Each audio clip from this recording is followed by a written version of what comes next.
আমার কর্মীর একটা পশম ধরার আগে আমার রক্তের উপর দিয়ে যাইতে হবে।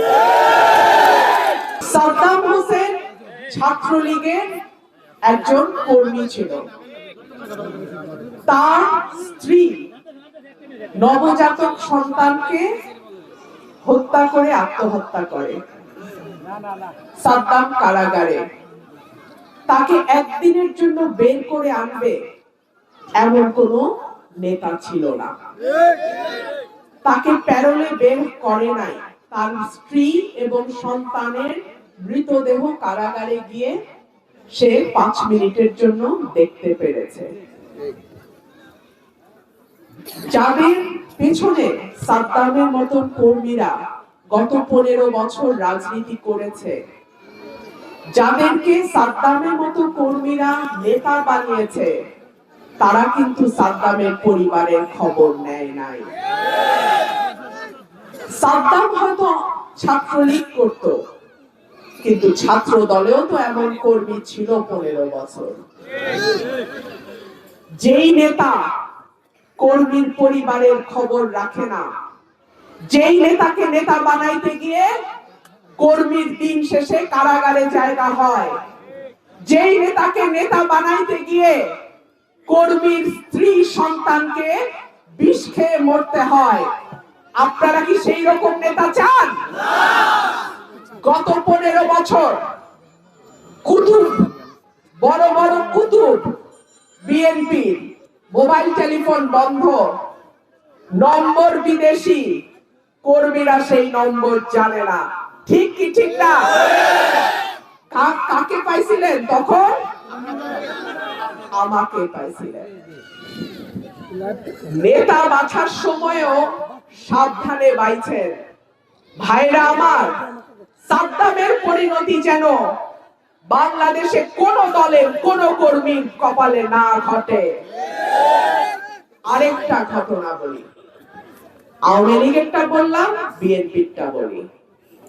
বিএনপির এক স্বতন্ত্র প্রার্থী মোহাম্মদ আলী নাম, চিনি কারণ তিনি সুপ্রিম কোর্টের অ্যাডভোকেট।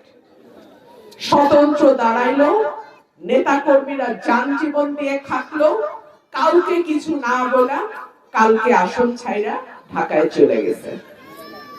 এইরকম নেতা চান? আমার কর্মীর একটা পশম ধরার আগে আমার রক্তের উপর দিয়ে যাইতে হবে।